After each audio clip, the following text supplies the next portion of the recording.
جب کوئی آدمی کسی کفر سے توبہ کرے، نفاق سے توبہ کرے، بڑے گناہ سے توبہ کرے، اس کی 4 منزلیں ہیں۔ سب سے پہلی چیز اللہ فرماتا، کیا یہ چاہتے ہو کہ اپنے اوپر اللہ کے لیے صریح محبت کر لو، صریح حجت کر لو؟ یعنی اگر تم یہ چاہتے ہو کہ اللہ کی تمہارے اوپر پکڑ آ جائے تو پھر یہ کام کرتے رہو، اللہ کی پکڑ آ جائے گی۔ آگے رب تعالیٰ فرماتا منافقین جو ہے یہی کام کرتے تھے، ان کے پاس جا کر بیٹھتے تھے، ڈسکس کرتے رہتے تھے، دین کے معاملات کو لے کر کے مذاق کرتے رہتے تھے، حضور صلی اللہ تعالیٰ علیہ وسلم کے معاملات کو لے کر کے آپس میں ڈسکس کرتے رہتے تھے۔ قرآن کی آیتیں اتر گئیں، اللہ نے فرمایا منافقین جہنم کے سب سے نیچے طبقے میں ہیں، وَلَن تَجِدَ لَهُمْ نَصِيرًا، اور پھر تم دیکھو گے ان کا کوئی مددگار نہیں ہوگا۔ ہاں إِلَّا الَّذِينَ تَابُوا، اب یہاں توبہ کی اہمیت بیان کی جائے، مگر وہ لوگ جنہوں نے توبہ کر لیا، وَأَصْلَحُوا، اور اپنے آپ کو سنوار لیا، وَاعْتَصَمُوا بِاللَّهِ، اور اللہ کی رسی کو مضبوطی سے پکڑ لیا، وَأَخْلَصُوا دِينَهُمْ لِلَّهِ، اور اپنے دین کو اللہ کے لیے خالص کر لیا، فَأُولَٰئِكَ مَعَ الْمُؤْمِنِينَ، تو پھر وہ مومنین کے ساتھ ہوں۔ 4 چیزیں توبہ کے لیے بیان کی گئی ہیں یہاں پہ، سمجھ کر کے چلیں آپ۔ جب کوئی آدمی کسی کفر سے توبہ کرے، نفاق سے توبہ کرے، بڑے گناہ سے توبہ کرے، اس کی 4 منزلیں ہیں۔ سب سے پہلی چیز تابو، توبہ کرے۔ توبہ گال پہ تھپڑ مارنے کا نام نہیں ہے، توبہ لفظ ہے رجوع کرنے کا۔ رجوع کا مطلب ہے جس کام کو کیا تھا اس سے اپنے آپ کو شرمندگی محسوس کرے کہ میں نے غلط کیا تھا اور چھوڑنے کا پکا ارادہ کر لیا، یہ توبہ ہے۔ کان پکڑنا، گلے گال کو تھپڑ مارنا یہ کوئی ضروری نہیں بھی کیا، تم نے سوئے سوئے دل میں ارادہ کر لیا اے اللہ مجھ سے غلطی ہو گئی، میں باز آتا ہوں، یہ توبہ ہو گئی، یہ تمہاری توبہ ہے۔ سجدے میں گر گئے، اے اللہ مجھے افسوس ہے کہ میرے سے غلط کام ہو گیا، تم نے اپنی غلطی سے توبہ کر لی، بس یہ توبہ ہے۔ توبہ کہتے ہیں پلٹنے کو، جہاں تھے تم وہاں سے پلٹ آئے۔ نمبر 1 توبہ کے بعد کیا کیا کرنا ہے؟ وہ اصلحو کا مطلب ہوتا ہے اپنے آپ کو پھر سنوارنا ہوگا تمہیں۔ مومنین کے ساتھ اگر بیٹھنا ہے تو سنوارنا ہوگا۔ اسی لیے اس آیت کے ذریعے سے مفسرین فرماتے ہیں کوئی اگر توبہ کرتا ہے کسی چیز سے، فوراً اس پر اعتبار مت کرو، 6 مہینے انتظار کر کے دیکھو کہ سنورا کہ نہیں سنورا، اپنے آپ کی اصلاح کیا کہ نہیں۔ میاں آج چھوٹی چیز تھپڑ مار لیا، توبہ توبہ توبہ توبہ، اور اس کے بعد پھر کل دیکھا تو پھر وہی ہے۔ کبھی کبھار جو سچی توبہ نہیں کرتا ہے وہ آدمی چند دنوں کے بعد پھر واپس اسی گناہ میں چلا جاتا ہے۔ شریعت نے کہا ہے کہ 6 مہینے اس کا انتظار کریں، 6 مہینے اس کا انتظار کریں، دیکھیں کہ اس نے اپنے آپ کی اصلاح کر لی یا نہیں۔ کچھ لوگ صرف شادی کے لیے توبہ کر لیتے ہیں، صرف شادی کے لیے ایمان لے آ رہے ہیں، یہ بھی معاملات ہے۔ تو یہاں پر بھی حکم ہے، ٹھیک ہے ایمان لائے، میں اس کا انکاری نہیں ہوں۔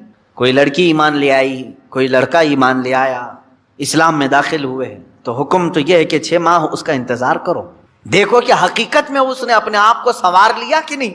ارے ادھر صبح توبہ کیا، دوپہر میں نکاح کی محفل بیٹھ گئی، پھر شام میں پتہ چلا کہ ہو گیا، اب واپس چلو اپنے دھرم میں، یہ تو دھوکہ دینا ہوا۔ تو اصلاح کرنا اپنے آپ کی، یہ توبہ کی دوسری منزل ہے۔ تم ایمان والوں میں کب شامل کیے جاؤ گے؟ پہلے نمبر پر توبہ، دوسرے نمبر پر اپنی اصلاح۔ وہ یوں ہی سمجھ لیں زخم ہو گیا تھا، ہاتھ میں زخم ہو گیا تھا، پھوڑی ہو گئی تھی، پھٹ گیا، گئے ڈاکٹر کے پاس، کس کام کے لیے؟ علاج کے لیے۔ اب وہاں 2 چیزیں ہیں، 2 چیزیں، پہلے تو اس کو صاف کر کے وہ پٹی باندھے، پہلے تو صاف کر کے پٹی باندھے، اس کے بعد پھر دوائی بھی دے کہ جو کمزوری آئی ہے وہ دور ہو سکے۔ دونوں میں خالی ایک ہی کیا، خالی دوائی لے کر کے آیا، زخم کو نہ پوچھا نہ کچھ نہیں، تو زخم تو باقی رہا اور دوائی کھا رہے ہو، یا زخم کو تم نے سب پوچھ دیا لیکن دوائی کھائی نہیں، تو بھی چنگا ہونے میں، بھلا ہونے میں ٹائم لگتا ہے۔ اسی طرح سمجھ لیں کہ گناہوں سے توبہ کر لیا، پٹی باندھ لیا، اصلاح کرنے کے لیے نمازوں کی کثرت کرو، خیرات کی، یہ گولی کا کام کرے گی، تمہارے جسم کے اندر اصلاح پیدا ہو جائے گی۔ مثال کے طور پر اب دارالحرب ہے، ہمارے ہاں تو اسلامی نظام ہے نہیں، یہاں اگر جیسے بھیانک گناہ ہو جاتے ہیں تو کیا کرنا چاہیے اس میں؟ جیسے زنا ہو گیا کسی سے، اسلامی ریاست ہوتی تو اسے تو سنسار کرنے کا حکم ہے نا۔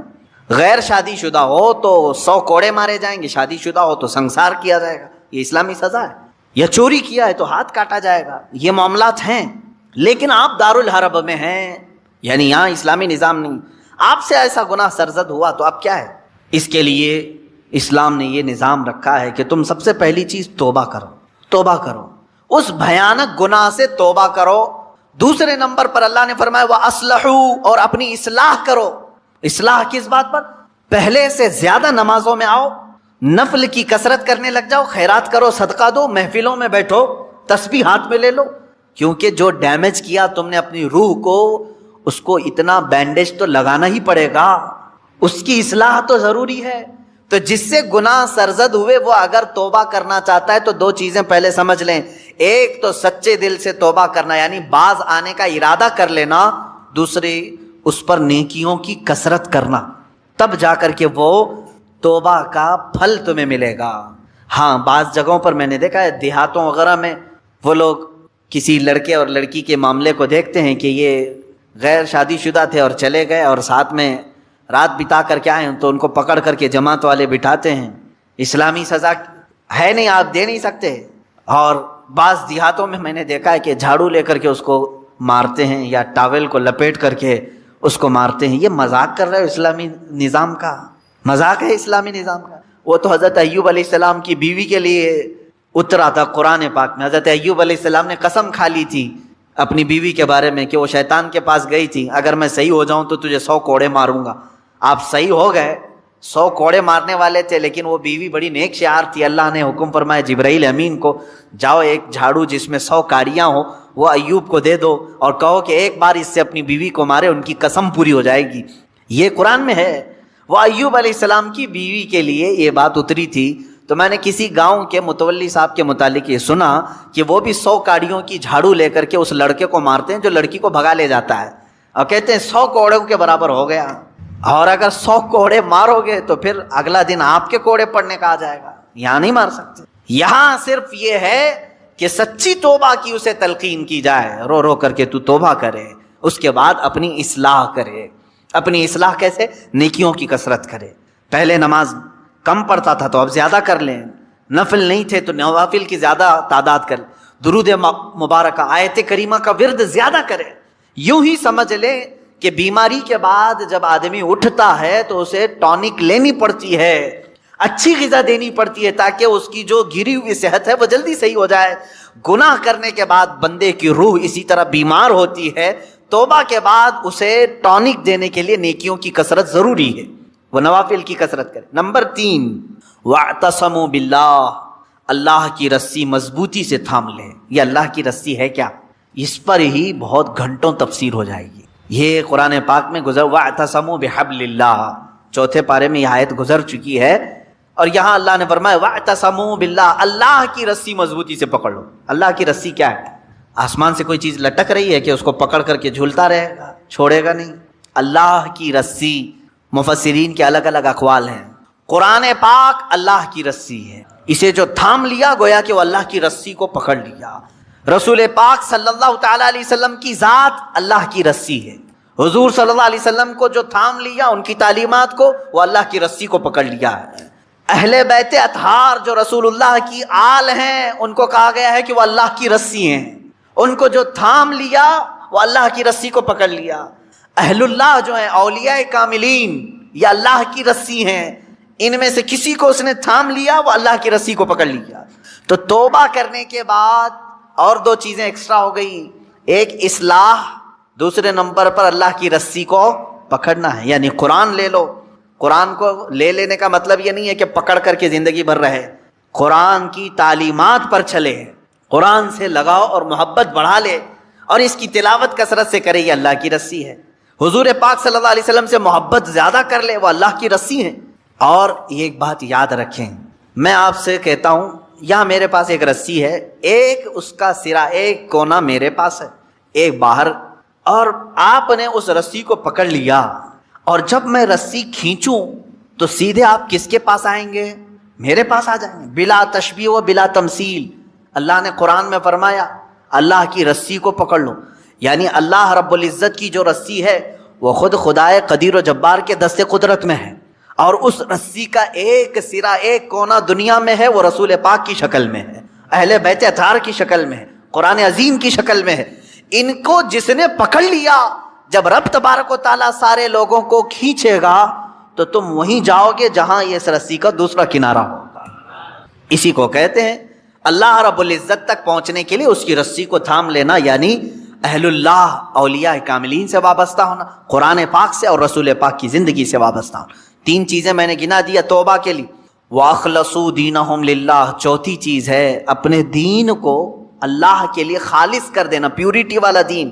یہ وہی شادی کرنے والے لوگوں کے لیے ہے، جو شادی کے لیے دین میں آئے تو اللہ فرمانا نہیں، اللہ کے لیے دین میں آؤ، اللہ کے لیے توبہ کرو۔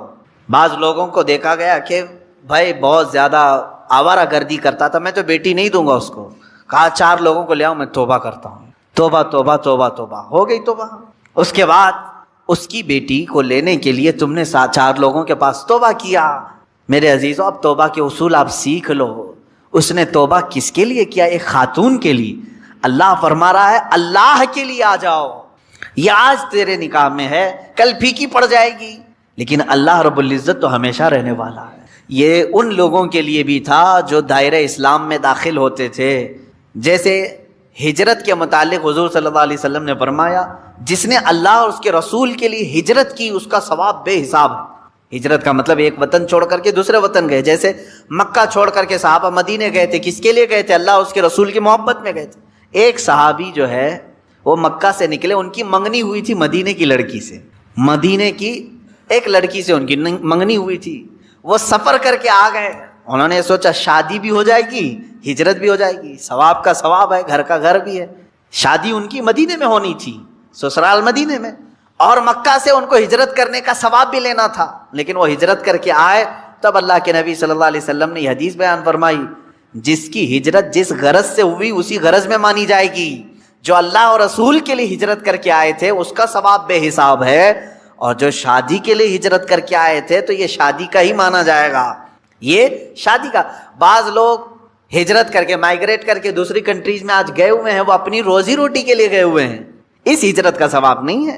اپنے دین کی حفاظت کے لیے اور اللہ کی رضا کے لیے اگر کوئی ہجرت کیا ہے تو اس کا ثواب ہے، بہت بڑا ثواب ہے۔ مثال کے طور پر برما کے لوگ جو ہجرت کی ہیں، ان کے اوپر آفتیں تھیں، مصیبتیں تھیں، اور ان کے اوپر دین تنگ کر دیا گیا تھا، اور وہ وہاں سے گھر چھوڑ کر کے ہجرت کر کے اگر کسی دارالاسلام میں گئے ہیں تو ان کو وہی ہجرت کا ثواب ہوگا جو صحابہ نے ہجرت کی تھی۔ یہ ثواب ہے کیونکہ وہ اپنے دین کی حفاظت کے لیے ہجرت کیے تھے۔ اس بات کو سمجھیں۔ 4 چیزیں یہاں پر بیان ہوئی ہیں توبہ کے متعلق۔ جو لوگ ایمان والوں کے ساتھ اٹھایا جانا اپنے آپ کو پسند کرتے ہیں، وہ سب سے پہلی چیز اپنی پرانی چیزوں سے، نفاق تھا یا کفر تھا یا بھیانک گناہ تھے، پہلی چیز توبہ کرے۔ دوسری چیز اصلاح کرے، یعنی جو ڈیمیج ہوا تھا اس کو صحیح کرے۔ کیسے؟ نیکیوں سے، نمازوں سے، تسبیحات سے۔ نمبر 3، اللہ کی رسی کو پکڑ لے۔ یہ نہیں کہ خالی تو مسجد میں بیٹھ گیا اور یہ سوچا مجھے کسی کی ضرورت نہیں، کسی پیر فقیر کی ضرورت نہیں، بولتے ہیں نا بعض لوگ، میرا دین کامل ہے، کسی پیر اس طرح کے جملے لوگ اپنے ماڈرنزم کو بتانا چاہتے ہیں کہ ہم اہل اللہ کے قریب نہیں جانا چاہتے، اللہ والوں کی ہمیں کوئی حاجت نہیں، جبکہ قرآن کہہ رہا ہے کونوا مع الصادقین، تم اللہ کے سچے بندوں کے ساتھ رہو۔ اگر تمہاری ضرورت نہیں تھی تو اللہ نہیں فرماتا کہ ان بندوں کے ساتھ رہو، یہ اللہ کی رسی ہے، ان کی صحبت میں اپنا وقت گزارو، ان کی تعلیمات میں اپنا وقت گزارو۔ نمبر 4 ہے اپنے دین کو خالص کر لینا، پیورٹی، یعنی توبہ کیا ہے تو کسی دنیاوی غرض سے نہیں بلکہ اللہ کو راضی کرنے کے لیے۔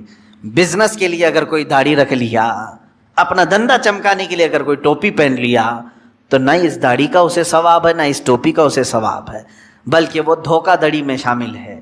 ہاں، اللہ کو راضی کرنے کے لیے اور اپنے حبیب کو راضی کرنے کے لیے کیا ہے، اللہ اس کے کاروبار میں بھی برکت دے اور اس عمل کا بھی اسے ثواب عطا کرے۔ یہ 4 چیزیں ہیں۔ السلام علیکم ورحمۃ اللہ وبرکاتہ۔ ہے قرآن سکھانے والی، پہلے ہے تو پہلے کس کو سکھایا گیا؟ پھر وہ رحمان ہے، قرآن سکھایا، کس کو سکھایا؟ وہاں تو آیت میں بعد میں آ رہا ہے خلق الانسان، انسان کو پیدا کیا، تو انسان کو بعد میں جب پیدا کیا گیا ہے تو قرآن کس کو سکھایا گیا ہے؟ تو اس تفسیر میں آپ دیکھیں گے تو بڑے بڑے فقہا، بڑے بڑے مفسرین اپنی اپنی تفاسیر جو رکھے ہیں، آپ کی آنکھیں کھلی رہ جائیں گی۔ خلق الانسان سے مراد کون سا انسان ہے؟ وہ آدم علیہ السلام، آدم علیہ السلام کو پیدا کیا۔ اور علم القرآن، قرآن کس کو سکھایا؟ وہ نور محمدی کو سکھایا، جس کا فرمان خود فرمان عالی شان ہے، کنت نبیا وآدم بین الماء والطین، میں تو اس وقت بھی نبی تھا جب آدم کو مٹی اور پانی میں گوندھا جا رہا تھا۔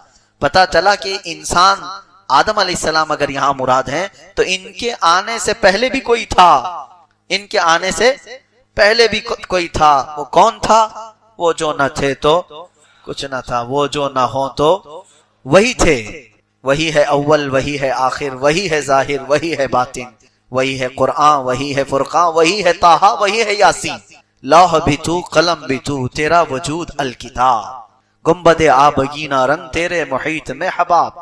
حضور پاک صلی اللہ تعالی علیہ وسلم کے متعلق ہی فرمایا گیا۔ اب میں آپ کو ایک بات بتاتا ہوں، نبی پاک صلی اللہ علیہ وسلم نے فرمایا اللہ نے سب سے پہلے چیز کیا پیدا کی؟ سب سے پہلی چیز، حدیثیں الگ الگ، حضور فرماتے ہیں سب سے پہلے پیدا کی جانے والی چیز قلم ہے۔ کیا ہے؟ اور پھر ایک حدیث میں ہے سب سے پہلے چیز پیدا کی گئی ہے لوح۔ لوح کا مطلب وہ تختی جس پر سارے لوگوں کی تقدیریں لکھی گئی۔ تو ایک حدیث میں ہے کہ اللہ کے نبی صلی اللہ علیہ وسلم فرماتے ہیں سب سے پہلے اللہ نے قلم کو پیدا کیا، اور ایک حدیث میں سب سے پہلے اللہ نے لوح کو پیدا کیا، اور حدیث جابر میں تو اللہ کے نبی فرماتے ہیں سب سے پہلے اللہ نے میرے نور کو پیدا کیا، حضور کے نور کو پیدا کیا۔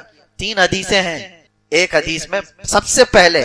اب آپ بتاؤ پھر پہلے کون سی چیز آئی ہوگی؟ سب سے پہلے تو قلم کہا جا رہا ہے، پھر ایک حدیث میں کہا جا رہا ہے سب سے پہلے لوح ہے، پھر ایک میں کہا جا رہا ہے سب سے پہلے نور محمدی کو پیدا کیا ہے۔ کون سب سے پہلے پیدا کیا ہوا ہے؟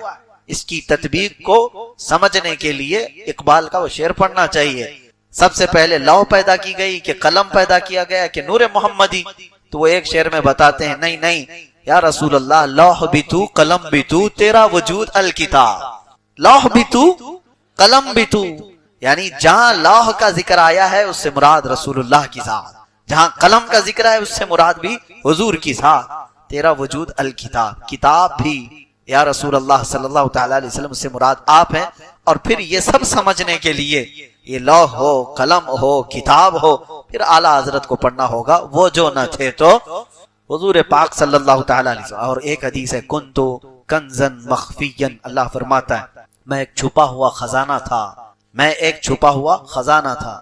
فأردت ان اعرف، اللہ فرماتا ہے میں نے یہ ارادہ کیا کہ میں پہچانا جاؤں یا میرا تعارف کرایا جائے۔ فخلقت الخلق، پھر میں نے مخلوق بنائی، خلق بنائی۔ اب اس خلق سے مراد کون ہے؟ صوفیہ فرماتے ہیں وہ رب ذوالجلال کے حبیب صلی اللہ تعالی علیہ وسلم کی ذات ہے۔ تو اللہ کے نبی صلی اللہ علیہ وسلم کو ایک لقب میں یہ کہا جاتا ہے مظہر خدا، مظہر خدا، جس کا مطلب ہوتا ہے اللہ تعالیٰ نے اپنی پہچان کے لیے جو سب سے بڑی چیز بنائی وہ محمد عربی کی ذات ہے، حضور پاک کی ذات ہے۔ سب سے بڑی چیز اللہ کی پہچان کے لیے اس کائنات میں کوئی آئی ہے چیز تو وہ کیا ہے؟ محمد عربی کی ذات۔ اور رسول کو دیکھ کر کے اگر کوئی اللہ کو نہیں پہچانا تو پھر وہ کچھ بھی نہیں پہچانا۔ ویسے تو اللہ کی ہزاروں نہیں کروڑوں نشانیاں ہیں، آسمان بھی اللہ کی نشانی، زمین بھی اللہ کی نشانی، چاند بھی اللہ کی نشانی، سورج کا مدار پر چلنا یہ بھی اللہ کی نشانی، ستارے یہ ایک دوسرے سے نہیں ٹکراتے یہ اللہ کی نشانی۔ وہ سب رب تعالیٰ نے سورہ رحمان میں بیان فرمایا یخرج منہما اللؤلؤ والمرجان، دیکھو سمندروں میں مرج البحرین یلتقیان بینہما برزخ لا یبغیان، دو سمندروں کو اللہ ایسے چلاتا ہے کہ بیچ میں ایسا برزخ ہے، نہ ادھر کا سمندر اس میں ملتا ہے نہ ادھر کا ادھر۔ ایسے ایک جگہ نہیں کئی جگہ پر کائنات میں چیزیں موجود ہیں کہ دو سمندر آپس میں ملتے ہیں، دونوں کا رنگ الگ، دونوں کا مزہ بھی الگ، لیکن ان کو روکنے کے لیے بیچ میں کوئی دیوار نہیں، اور پانی ہے کہ برابر نہ اس کا رنگ اس میں آتا ہے نہ اس کا رنگ اس میں آتا ہے۔ اور قرآن میں اللہ فرماتا ہے بینہما برزخ لا یبغیان، ان دونوں کے بیچ میں ایک برزخ ہے جو ان کو ملنے نہیں دیتا۔ وہ کیا ہے برزخ؟ نہ دیوار ہے نہ لکڑی ہے نہ کپڑا ہے، کچھ بھی نہیں ہے، لیکن اللہ فرما رہا ہے کوئی حکم ہے جو انہیں ملنے سے روکا ہوا ہے، کوئی حکم ہے، وہ اللہ کا حکم ہے۔ اور پھر مولا فرماتا ہے ان دونوں سمندروں سے موتی اور مرجان نکلتے ہیں، یخرج منہما اللؤلؤ والمرجان۔ پھر اللہ تعالیٰ فرماتا ہے وَلَهُ الْجَوَارِ الْمُنْشَآتُ فِي الْبَحْرِ كَالْأَعْلَامِ، اور پھر اللہ تعالیٰ فرماتا ہے كُلُّ مَنْ عَلَيْهَا فَانٍ وَيَبْقَى وَجْهُ رَبِّكَ ذُو الْجَلَالِ وَالْإِكْرَامِ۔ یہ ساری کائنات میں جتنی طاقتور چیزیں تم دیکھ رہے ہو سب کے سب فنا ہو جائیں گی، باقی رہنے والی صرف تمہارے رب کی ذات ہے۔ سب چیزیں فنا ہو جائیں گی۔ یہ پہاڑ، اونچے اونچے پہاڑ جس کو ختم کرنے کے لیے سالوں لگ جاتے ہیں، ایک پہاڑ کو کاٹنے لگ جاؤ تو تمہاری زندگی ختم ہو جائے، لیکن یہ طاقتور پہاڑ اڑا دیے جائیں گے روئی کے پھائے کی طرح۔ یہ سارے سمندر اچھال دیے جائیں گے. وَإِذَا الْبِحَارُ سُجِّرَتْ, اللہ نے قرآن میں فرمایا سمندروں میں آگ لگا دی جائے گی, چاند اور سورج ٹکرا دیے جائیں گے.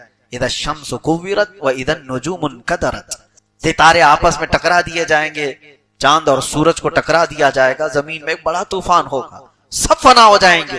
لیکن اللہ رب العزت فرماتا وَيَبْقَى وَجْهُ رَبِّكَ ذُو الْجَلَالِ وَالْإِكْرَامِ, عظمت اور جلال والے تمہارے رب کی ذات باقی رہے, باقی کچھ نہیں رہے گا. اور یہ ساری نشانیاں بتا کر رب تبارک و تعالیٰ فرماتا ہے پھر تم کون کون سی نعمت